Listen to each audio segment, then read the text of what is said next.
사람은 누구나 의미 있는 삶을 살고 싶어 합니다. 여러분, 의미 있는 인생이란 것이 어떤 것일까요? 그것은 내 삶을 통해서 차이를 만들어내는 것이 그 의미 있는 것이라고 저는 생각을 합니다. 어떤 사람이 태어나서 이 세상에 살다가 죽었을 때 정말 나의 삶을 통해서 그 전과 후가 차이가 있는 것, 이것은 그야말로 의미가 있는 삶이라고 그렇게 생각을 합니다. 또 어떤 분들은 그 전과 후의 차이가 아주 큰 사람도 있는가 하면 또 그렇지 않은 경우도 있습니다. 그러나 그 정도의 차이가 중요한 것이 아니라 오늘 예수님께서는 우리에게 이 본문 말씀을 통해서 너희는 반드시 너희의 삶을 통해서 그 전과 후가 다른 사람들이다. 너희의 인생을 통해서 차이를 만들어낼 수 있다. 이렇게 말씀하고 있다는 것입니다. 그러니까 결국 내가 결정하는 것에 따라서, 내가 그 길을 선택하는 것에 따라서 내가 그 차이를 만들 수 있다는 것을 오늘 말씀을 통해서 같이 한번 바라보면 좋겠습니다. 얼마 전에 그 원경이라는 그 조선 왕조를 다룬 드라마가 인기가 많았습니다.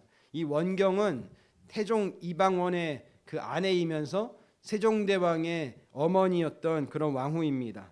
그 드라마에서는 이 이방원을 태종 임금으로 세우는 사람이 그 원경으로 이제 그 조명을 하고 있고요.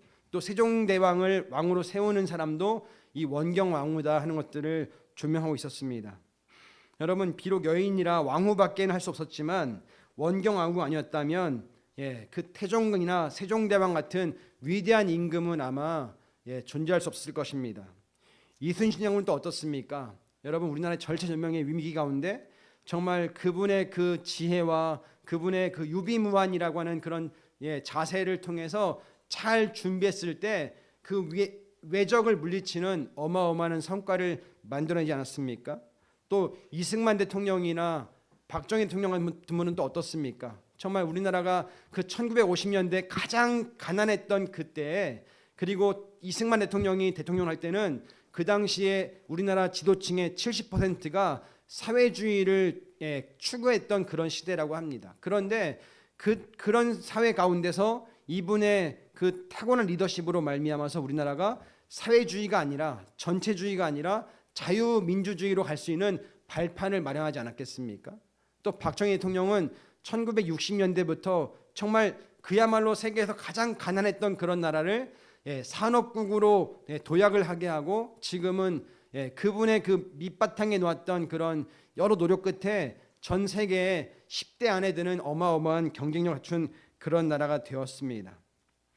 여러분, 이런 위대한 분들의 삶을 보면서 정말 우리도, 나도 저렇게 위대한 삶을 살 수 있을까 생각하지만 나는 힘들겠다, 그럴 수 있지 않겠습니까? 그러니까 우리는 시도해보기도 전에 나는 안 돼, 나는 불가능해, 그렇게 생각할 수 있을 것입니다. 그런데 오늘 주님께서는 그렇지 않다는 것을 말씀하고 있습니다. 이 짧은 설교를 통해서 너희가 바로 너희의 삶을 통해서 누군가는 그 인생이 전과 후가 바뀔 수 있어. 너희는 그런 존재야라고 우리에게 말씀하고 있다는 것을 여러분 기억하시면 좋겠습니다. 왜냐하면 지금 이 설교 말씀을 듣는 사람들, 이게 산상수훈이잖아요. 설교거든요. 이 설교를 듣는 사람들의 그런 배경과 그들의 실력들을 볼 때 우리가 소망을 가질 수 있다는 것을 우리가 볼 수 있습니다. 마태복음 15장에 보면 예수님께서 그 칠병이어라고 하죠. 떡 7개와 물고기 몇 마리를 가지고 4,000명을 먹이셨던 그런 기적을 담고 있습니다. 그런데 마태복음 15장 32절에 보면 그때 예수께서 제자들을 가까이 불러놓고 말씀하셨다. 저 무리가 나와 함께 있은지 벌써 사흘이나 되었는데 먹을 것이 없으니 가엾다. 그대로 굶은 채로 보내고 싶지 않다. 가다가 길에서 쓰러질지도 모른다. 이렇게 말합니다. 그러니까 그 예수님을 따랐던 수많은 무리들은 어떤 특별한 계층, 잘 나가는 사람들이 아니라 심지어 그 설교를 듣고 가다가 배가 고파서 쓰러져 죽을 만큼의 하루하루를 간신히 살아가는 그런 사람들이었던 것을 우리가 볼 수 있지 않겠습니까? 그러니까 오늘 설교 말씀을 듣는 이 사람들도 결코 뭐 사회의 특별한 계층이 아니라 그냥 정말 저변에 깔려 있는 밑자락에 있는 그런 사람들을 향해서 예수님이 너희가 어떤 존재인지 아니? 이것을 말씀하고 있다는 것이죠. 우리 한번 마태복음 5장 13절 말씀을 다시 한번 볼까요? 마태복음 5장 13절 14절입니다. 같이 읽습니다. 시작. 너희는 세상의 소금이다.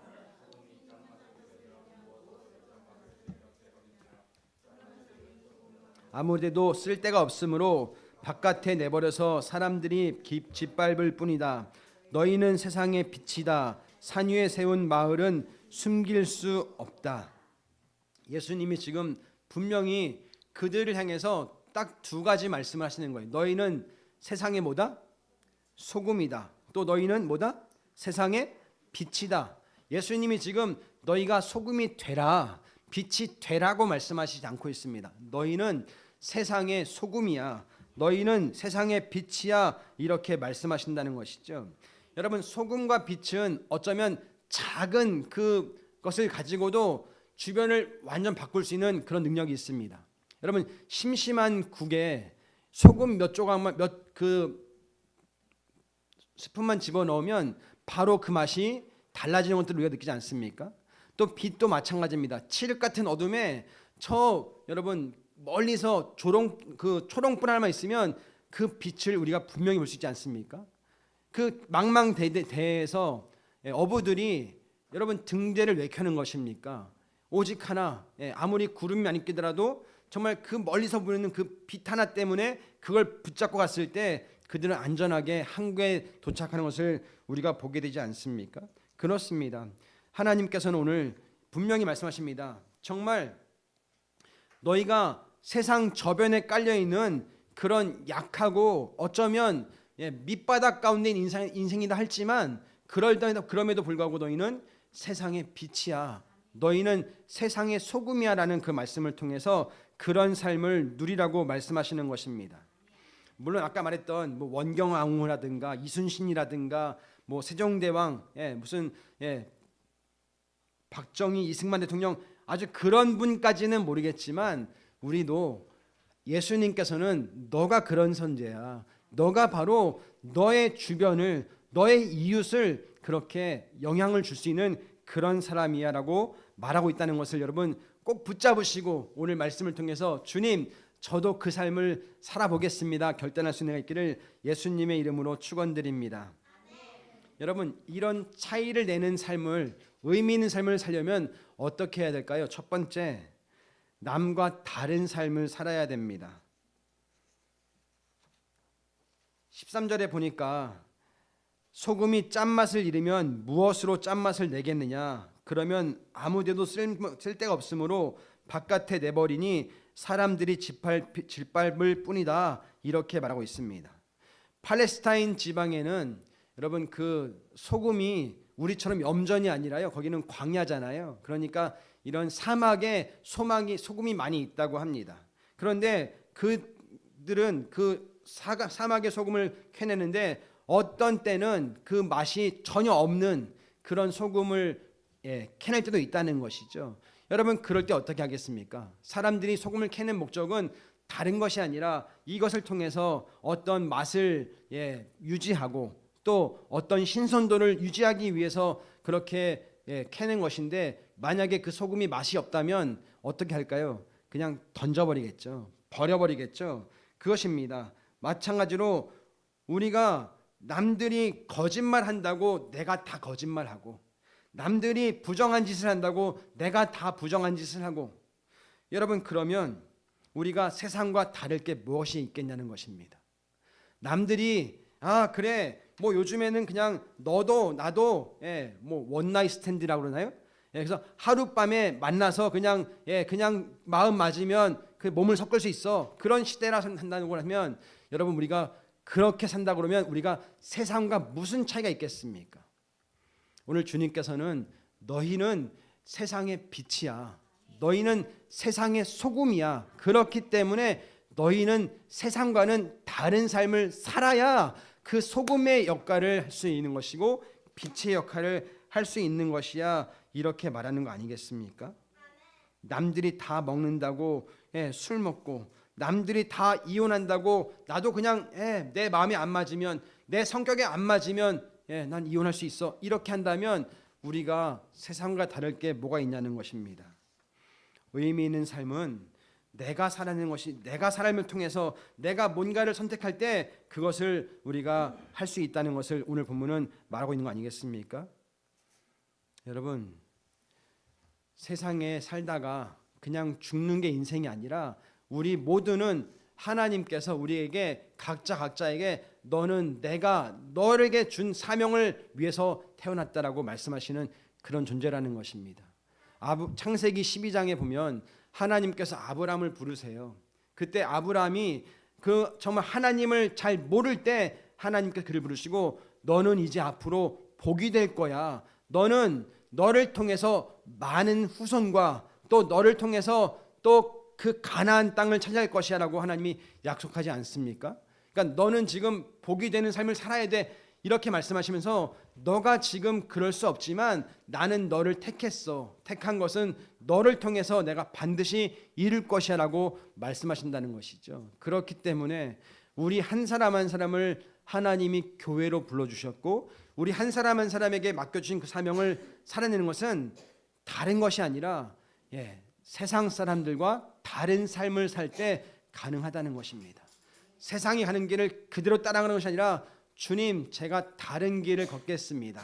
그리고 오늘 이 주일은 정말 철저히 주님께 구별해서 하나님께 드리는 삶을 살아보겠습니다. 그렇게 결단할 때 우리가 세상의 빛이 되고 세상의 소금이 될 수 있다는 것이죠.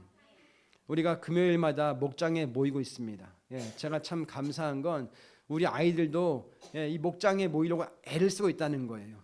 고3이고 우리가 공부도 바쁘지만 그렇지 내가 그럼에도 불구하고 이 목장 모임에 모여서 가족됨을 나누고 우리 지체들과 우리 형제 자매들과 함께 이 시간을 위해서 내가 시간을 드려야지 하는 그런 친구들이 있다는 게 얼마나 감사한지 모르겠습니다.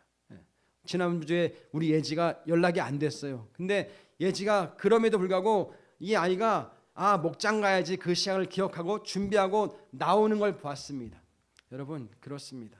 우리가 세상과 같이 안 사는 것은 다른 것이 아니라 하나님 이 작은 차이를 통해서 하나님이 기뻐하시는 그 삶을 살겠습니다. 이것을 맛보면 우리는 한 걸음 한 걸음 내딜 수 있다는 것입니다. 우리가 세상과 똑같으면 오늘 말씀처럼 맛을 잃은 그 소금과 다를 바가 전혀 없다는 것을 기억하시고 주님 저에게 은혜를 베풀어 주십시오. 세상과는 다른 삶을 사는 것을 두려워하지 않겠습니다. 주님 그 길을 기뻐함으로 걷겠습니다. 결단할 수 있는 있기를 예수님의 이름으로 부탁드립니다. 우리가 차이를 내는 의미 있는 삶을 살기 위해서는 두 번째로 의로운 삶을 사는 것입니다. 은비야, 소금의 가장 큰 특징이 뭘까요? 소금의 가장 큰 특징. 맛이 짜다, 그죠? 아마 맛을 내는 게 소금의 가장 큰 특징이라고 할 수 있을 것입니다. 여러분 그거 외에도 또 쓰이는 게 이 소금은 그 부패를 방지하기 위해서 쓰인다고 하지 않습니까?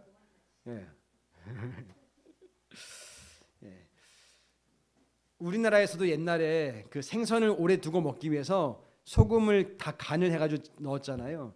제가 이제 그 안동이라는 데 가보니까 이 안동이라는 곳은 자반고등어가 굉장히 유명한 도시라고 합니다. 이 안동은 내륙에 있는 도시거든요. 그러다 보니까 고등어 같은 생선들이 이곳으로 오다 보면 다 상한다는 거예요. 그래서 안동, 영주 이쪽의 어른들이 그러니까 이 양반들이 많이 살았는데 그 싱싱한 이제 신선도 있는 생선을 먹기 위해서 그 생선을 간을 해가지고 먹는 것이 유행이 돼서 그쪽 지방이 그렇게 간고등어, 자반고등어가 유명하다고 합니다. 그런 만큼 이 소금이라는 건 부패를 막는 그러니까 어떤 생선이라든가 어떤 육류라든가 이런 것들의 부패를 막기 위해서 소금에 딱 절이는 것을 그 용도로 쓰지 않습니까? 여러분 마찬가지라는 것이죠. 나 같은 사람이 뭘 할 수 있을까? 나같이 작은 존재가 뭘 할 수 있을까? 우리는 그렇게 생각할 수 있지만 그렇지 않다는 것입니다. 여러분 소금이 그 짠맛이잖아요. 바다의 염분이 몇 퍼센트인지 아세요?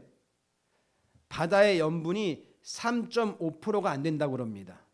그런데 이 바다의 염분이 없으면 어떻게 될까요?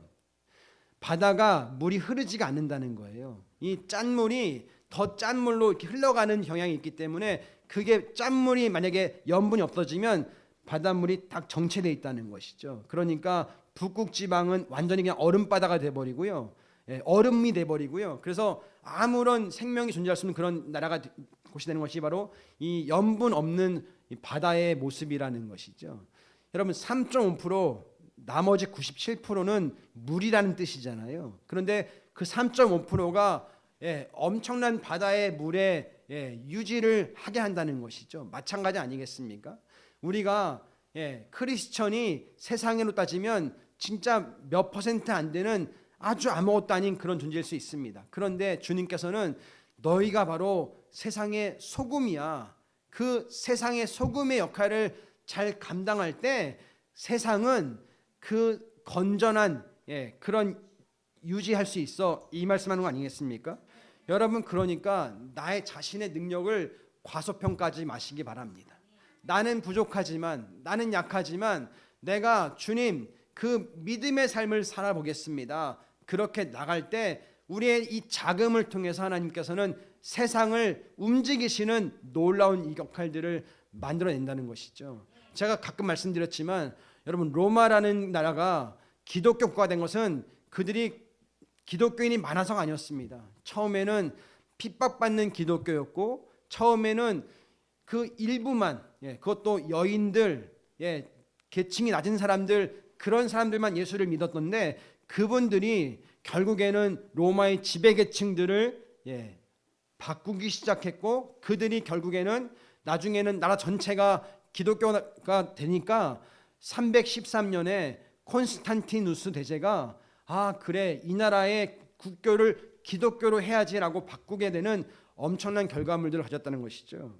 그러니까 이 소수의 한두 사람이 용기를 내서 우리가 주님 부패하는 세상을 바꿔보겠습니다. 그렇게 살아갈 때 우리는 엄청난 일들을 만들 수 있다는 것입니다.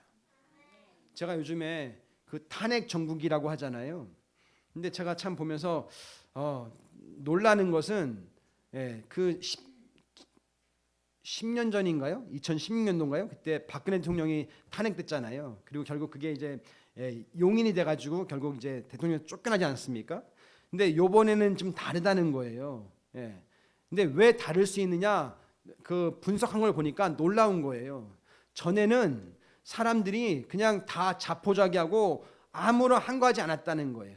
항거한 사람들이 굉장히 적었다는 거예요. 그리고 그때는 유튜브가 없었다는 거예요. 근데 지금은 유튜브가 있어서 모든 그 유튜브 하는 사람들이 이제 우리나라의 정치의 뭐랄까요 바른 뉴스들을 이렇게 보도하기 시작했다는 것이죠. 그러니까 오히려 지금은 20대 30대가 윤석열 대통령의 탄핵을 반대하는 그런 지지자들로 나선 것들을 보게 되었습니다. 그러면서 최근 몇 달 동안 한 달인가요? 어떤 반대 집회에는 수만 명, 수십만 명이 모여서 윤석열 대통령을 지킵시다 그렇게 집회하는 것들을 보았습니다. 뭐 제가 지금 어느 당을 지지하라 이 말이 아니라 정말 그렇게 적은 인원이 나는 탄핵을 반대합니다. 나는 이 나라의 전체주의가 되는 것을 반대합니다. 그렇게 목소리를 내기 시작하니까 그것이 작은 목소리였는데 사람들이 모여들다 보니까 이제는 그 힘이 막강해지고 이제는 새가 커져서 전에와 다른 그런 결과물들을 낼 수 있다 그런 뉴스를 보았습니다. 여러분 그렇습니다. 우리가 적은 힘이지만 우리가 아무것도 아니지만 주님이 우리에게 주신 그 사명을 감당하기 위해서는 하나님 제가 믿음의 삶을 살아보겠습니다. 그리고 저의 삶을 통해서 하나님 제가 저에게 주변을 저의 이웃들을 바꿔가는 삶을 살아보겠습니다. 그럴 때 하나님께서 우리 열린문교회를 통해서 놀라운 일들을 한다는 것을 여러분 꼭 기억하시기를 바랍니다. 이런 소수의 사람이 그 소금이 마치 3.5%가 97%를 부패를 막는 것처럼 소수의 사람들이 하나님 제가 주님이 원하시는 그 의로운 삶을 살아보겠습니다. 그렇게 결단할 때 하나님께서는 우리를 통해서 놀라운 역사들을 만들어내신다는 것이죠. 여러분 아까 말씀드렸지만 지금 세상의 분위기는 정말 기독교인이 발을 담그기에는 너무나도 쉽지 않은 그런 세상 분위기 아니겠습니까? 뭐 동성애라든가 또는 뭐 인권이라든가 그런 이유로 정말 교회가 더 입지가 좁아지는 그런 시대입니다. 그럼에도 불구하고 주님께서는 아니다. 너희가 세상의 소금이기 때문에 빛이기 때문에 그 적은 힘을 가지고라도 그것을 발휘할 때 너희는 얼마든지 세상의 부패와 세상의 그 잘못된 것을 막을 수 있다. 이렇게 말씀하고 있는 거 아니겠습니까? 주님, 제가 저부터 주님이 기뻐하시는 의로운 삶을 살아보겠습니다. 이렇게 결단할 수 있기를 바랍니다. 그래서 하나님께서 그 아브람을 통해서 롯을 이제 심판하실 때 아브람이 그런 기도하잖아요. 하나님, 저 소돔상에 저 고모라 땅에 의인 50명만 있으면 하나님 저 땅을 심판하지 않으시겠습니까? 아무리 생각해봐도 하나님 50명은 좀 많은 것 같습니다. 40명만 있으면 하나님 저 땅을 심판하지 않으시겠습니까? 30명, 20명, 10명만 있으면 저 땅을 하나님 심판하지 않으시겠습니까? 그렇게 하나님께 기도하지 않습니까? 하나님 뭐라고 그러시죠? 그래, 내가 저 소돔 땅에 저 고모라 땅에 10명의 의인만 있더라도 내가 그들의 그 망함을 그들의 그 폭삭 저주를 내가 끊어내겠다 약속하지 않으십니까? 여러분 이게 바로 의로운 사람의 힘이라는 것입니다. 하나님께서는 지금도 우리 적은 열린문 교회지만 적은 나이지만 나의 의로운 삶을 선택할 때 우리가 하나님의 놀라운 일들을 보게 된다는 것을 기억하시기 바랍니다. 제가 요즘에 원년 목장을 하면서 참 감사한 것은 그래 우리 열린문교회가 지금 어떻게 보면 외형적으로는 굉장히 목장이 작아진 것 같고 또 모여봐야 많은 인원이 아니다 할지라도 이렇게 이 목장을 위해서 내가 함께 해야지. 우리 염경자 어머니도 우리 윤수롱 집사님도 내가 함께 해야지 이런 마음을 가지고 모이시니까 이 모임이 목장 모임이 어느 때보다 더 뭐랄까요? 이 불이 있고 하나님의 기대가 되는 것들을 우리가 경험하지 않습니까? 마찬가지라는 것입니다. 주님 제가 이 의로운 삶을 한번 살아보겠습니다. 그리고 주님이 원하시는 그 삶을 통해서 나를 통해서 하나님이 어떻게 역사하시는지 보겠습니다. 이런 것들을 한번 우리가 만들어냈으면 좋겠습니다. 그런 면에서 오늘 우리 송하수 형제님께서 우리에게 처음 나오셨잖아요. 근데 오셔서 그러시는 거예요. 보니까 불교의 절과 교회의 가장 큰 차이점은 절은 보니까 이 스님들이 군림한다는 거예요. 그리고 어떻게 해서든 섬기려 하지 않고 내가 높아지려고 하는데 교회는 그렇지 않은 것 같아요. 교회는 목사님들이 종이 되는 것 같습니다. 섬기는 것 같습니다. 이렇게 말씀하시니까 얼마나 그게 저희가 큰 힘이 든지 모르겠습니다. 여러분 맞는 말 아닙니까? 정말 작은 목사지만 목사 한 사람이 그렇게 하나님 말씀대로 살아가려고 애를 쓰고 그 길을 걸어갈 때 잘 모르는 분도 하나님을 알게 되고 그러면서 이 목사의 삶을 통해서 우리의 섬김을 통해서 더 하나님께 나오는 것 이것이 얼마나 큰 은혜겠습니까? 여러분 저 뒤에 보시면 우리 정진 권사님이 지금 와 계시는데요. 우리 정 권사님은 저희 교회 성도님이 아니시잖아요. 지금 저 신내교회에서 권사님이시고요. 또 신내교회에서 선교회를 회장 맡으신 그 교회에 굉장히 아주 충성스러운 일꾼 권사님이세요. 그런데 지금 한 분을 교회에 모시고 오기 위해서 아침 일찍 이렇게 저희 교회로 모시고 와서 예배를 드리고 또 한 분을 또 그렇게 대구로 모셔다 드리고 또 본교회 가서 그렇게 예배를 드리고 또 이제 삼남전도의 전도회장으로서 역할을 감당하시고 또 속장이시니까 속장으로서 우리로 말하면 목자죠. 목자로 역할을 감당하시고 얼마나 바쁘시겠습니까? 그런데 그 일을 감당하는 것은 다른 것이 아니라 하나님, 제가 이런 의로운 삶을 통해서 정말 연약한 분들에게 하나님의 복음을 전하는 그런 하나님의 종이 되겠습니다. 그 길을 선택하셨을 때 분명 이 중랑구 지역에 놀라운 은혜가 머물지 않겠습니까? 여러분, 주님께서는 우리에게 큰 것을 요구하시는 것이 아니라 할 수 있어, 너가 그 의로운 삶을 살아봐 줄래? 그러면 내가 너를 통해서 하나님의 놀라운 일들을 맛보게 할 거라고 우리에게 약속하신다는 것이죠. 여러분, 오늘 예배 드리실 때 주님, 제가 결단하겠습니다. 정말 그 의로운 삶, 그것을 말로만 하는 것이 아니라, 내가 구호로만 외치는 것이 아니라 정말 작은 것이랄지라도 내가 한번 그 삶을 살아보겠습니다. 그러고 나갈 때 우리의 영역이, 우리의 바운더리가 넓혀지는 거 아닐까요? 우리 다음 세대 마찬가지입니다. 여러분들이 난 큰 것을 할 거야, 저 찌질한 거 이게 아니라 여러분들이 할 수 있는 그 작은 것을 선택하고, 주님, 제가 이 자리에서, 지금 제가 학교에서, 우리 반에서 우리 친구들에게 의로운 삶을 보이겠습니다. 주님이 원하시는 그 거룩한 삶을 보이겠습니다. 그렇게 결단할 때 하나님께서는 여러분들을 통해서 하나님의 놀라운 일들을 해 나가신다는 것을 기억하시기 바랍니다.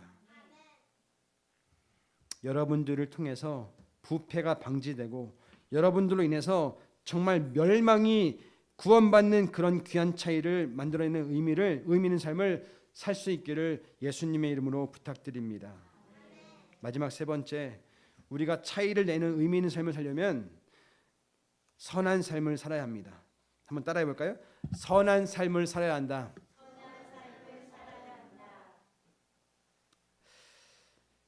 여러분, 하나님을 모르는 사람들도 그래, 선하게 살아야지, 이 정도는 다 알지 않습니까? 그런데 하나님을 모르는 사람들과 우리의 차이는 뭘까요?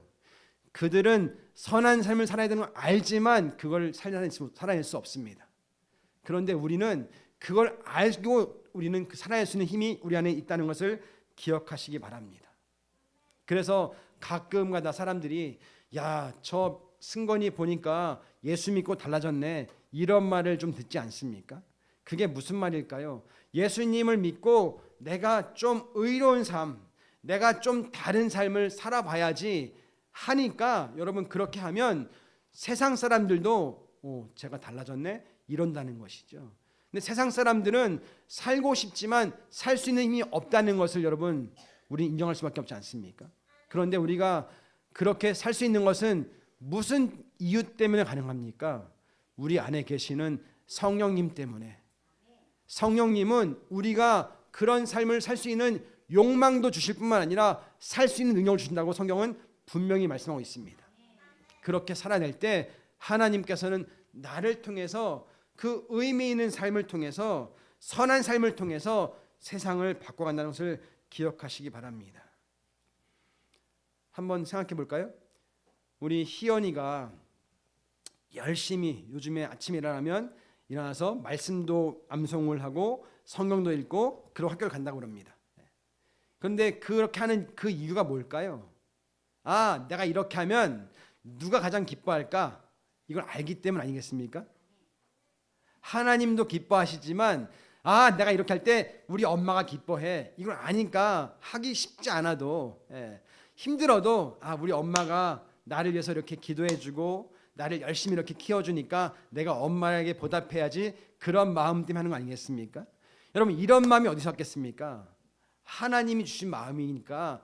자녀들은 그래, 우리 엄마 아빠가 나를 이렇게 잘 키워주시니까 내가 더 열심히 공부해야지. 우리 민재민석이 승건이가 내가 고3인데 이렇게 공부하는 것은 다른 것도 있겠지만 우리 가문을 위해서 내가 열심히 공부해야지, 그런 마음 있지 않겠습니까? 그런 마음이 어디서 왔냐는 것이죠. 하나님께서 주신 마음이라는 거예요. 하나님의 자녀이기 때문에 나의 이 선한 삶을 통해서 하나님 나라에 기여해야지, 하나님의 보수를 내가 붙잡아야지 하는 그런 마음이 있기 때문에 하는 거 아니겠습니까? 오늘 16절 말씀 같이 볼까요? 마태복음 5장 16절 말씀입니다. 같이 읽겠습니다. 이와 같이 너희 빛을 사람에게 비추어서 그들이 너희의 착한 행실을 보고 하늘에 계신 너희 아버지께 영광을 돌리게 하여라.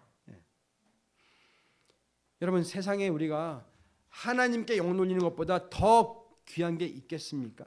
물론 물질의 보상을 받고 또 세상으로부터 인정받는 것 참 중요하지만 우리 크리스천에게는 가장 큰 보수는 하나님께 받는 거 아닐까요? 하나님이 인정해 주시면, 하나님이 상급 주시면 그거면 충분한 거 아니겠습니까? 하나님께 영혼 돌리는 삶은 절대로 무의미한 삶이 될 수 없다는 것입니다.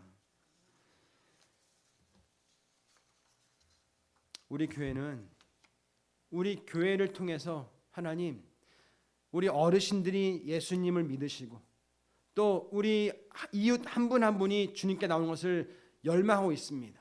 그래서 목장 모임을 통해서 우리가 가장 갈망하는 것은 다른 것이 아니라 우리 믿지 않는 우리 가족이, 믿지 않는 우리 이웃이 주님께 돌아오는 것, 이것을 우리가 갈망하고 있지 않습니까? 우리 교회가 정말 하나님이 기뻐하시는 교회라면 주님, 저에게 그런 마음을 주십시오. 저를 통해서 믿지 않는 제 가족이, 믿지 않는 우리의 이웃이 조금씩 변하게 해주시고, 그래서 나를 통해서 전에는 반대했었는데 지금은 그 반대가 조금 좀 나아지고 조금 좀 달라지고 하는 것들을 맛본다면 여러분, 이것처럼 기뻐하고 이런 것처럼 영광스러운 삶이 또 어디 있겠습니까? 성경을 많이 알아서 전도를 많이 해서 이것도 물론 있지만, 아니요, 내가 달라진 삶을 통해서 우리 이웃들이 바뀌어지고 우리 이웃들이 회복되고, 그러면 그것이 바로 우리가 바로 이 차이를 만들어내는 영향력 있는 삶을 사는 거 아니겠습니까? 예수님께서는 우리에게 너는 그 존재야, 너는 그럴 수 있어, 너가 위대한 사람이 아니라 할지라도 너는 내가 세상의 소금으로 불렀고 세상의 빛으로 불렀어, 그렇기 때문에 너는 그 삶을 살 수 있어, 이것을 말씀하고 있는 것입니다. 여기서 말씀하시는 것은 너는 세상의 소금이 되라, 이거 아닙니다. 너는 세상의 소금이다, 세상의 빛이다. 그냥 너의 존재만으로, 너의 그 삶만으로 세상 사람들은 조금씩 나를 통해서 나를 볼 수 있다, 이것을 말씀하시는 것입니다. 여러분, 그렇기 때문에 이것은 우리에게 부담이 아니라 어쩌면 기회입니다. 도저히 의미 없는 삶을 살 수 없는 사람들, 세상 사람들이 아니라 우리는 이제 예수님으로 말미암아, 하나님으로 말미암아 회복된 사람들이기에 우리는 얼마든지 그 삶을 살 수 있다는 것입니다. 아까 말씀드렸지만 우리 송하수 형제님께서 이 자리에 나와 계신 것, 이건 정말 얼마나 감사한지 모르겠습니다. 그런데요, 저분께서 지금 67세 어르신이잖아요. 저 어르신이 여기 나오기까지 저분을 섬겨주신 분이 계세요. 그분도 우리 정 권사님과 함께 신내교회 권사님이신데, 우리 송하수님을 너무 사랑하고 너무 섬겨드리다 보니까 저분이 그 권사님께, 이영훈 권사님이시거든요, 그분을 뭐라고 그러냐면 천사입니다, 이렇게 말씀하시는 거예요. 그러니까 우리 송하수 형제님께서 내가 교회를 나가봐야지, 그리고 내가 지난 금요일날 열린문교회 오셨는데 열린문교회가 가족같이 이렇게 하는 것을 보고 나는 이제 열린문교회 나가봐야지, 이러고 오셨다는 거예요. 얼마나 감사합니까? 그 이영훈 사님 한 분의 섬김을 통해서 우리 송하수 형제님께서 하나님을 보게 하시고 또 교회를 나오게 하시고, 그래서 결국에는 한 영혼이 주님께 돌아오는 놀라운 역사를 맛보게 하시는 거 아니겠습니까? 여러분, 우리가 큰 것을 꿈꾸는 것이 아니라 주님, 제가 세상의 소금이다, 세상의 빛이다, 이 말씀 앞에 반응하겠습니다. 그래서 세상과는 다른 삶을 살아보겠습니다. 그리고 주님이 뜻하시는 그 의로운 삶을 한번 살아보겠습니다.